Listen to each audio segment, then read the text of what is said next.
What is up, guys? Just now videoing, I look in the camera and I see that with the beanie and the flannel, I look incredibly granola right now. I look like I came straight out of Boulder, Colorado, just rock climbing or something, but it's cold in this basement, so beanie's a must. Anyways, Texas versus Johnson. It's a case that was defining what was, allowable under free speech. In 1984, Gregory Lee Johnson was in Dallas, Texas with a youth communist brigade, and they were protesting the Republican National Convention, which was in Dallas. So they're protesting, and one of Gregory Johnson's friends tore an American flag off of a nearby bank and brought it to him, and he burned it in protest. There was a Texas native onlooking, and he was horrified by this, and he took the remains of the flag and buried it and reported it, and then it became, it's illegal in Texas to do so. At the time, I believe in every state is illegal to burn a flag in 1984. So they arrest Johnson, he serves a year and is fined $2,000. Well, he protests and sues, saying that he is not guilty of this. This is under his First Amendment rights.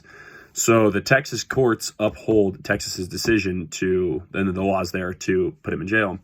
Well, then he appeals against the Supreme Court, and the Supreme Court, in a 5-4 controversial decision, decides that it's okay to burn the American flag in protest.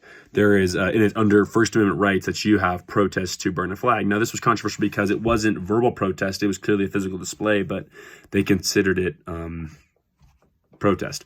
Well, then in 1990, right, because the case, it was 1994 that he burned the flag, but the case only got to the Supreme Court in 1989, so it took 5 years to get there. Then in 1990, after the case, the Texas legislature was so pissed, they, as a flying middle finger to the Supreme Court, repassed a law banning burning the flag, and then the courts overturned that. And then in 2006, the U.S. Legislature tried to establish a law banning burning flags all across the U.S., and it passed the House and failed the Senate by 1 vote. So clearly, even after this happened, this was very controversial in multiple departments of government, not a popular decision with a lot of people. But the Supreme Court considered it to be under your First Amendment rights to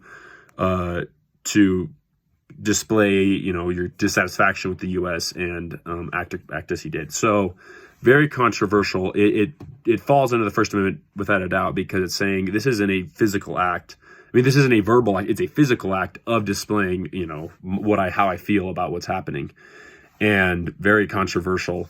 I don't believe any states. I mean, when the Supreme Court overturned this, they also prohibited any states from making laws against it. So I don't believe any state can have laws banning the burning of the American flag. Very controversial, big moment.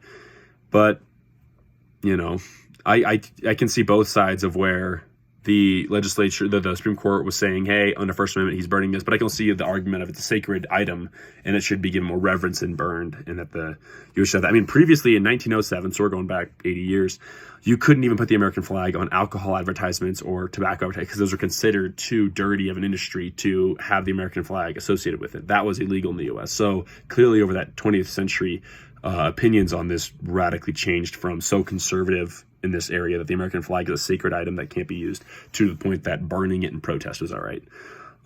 Very controversial topic. But anyway, thanks for watching.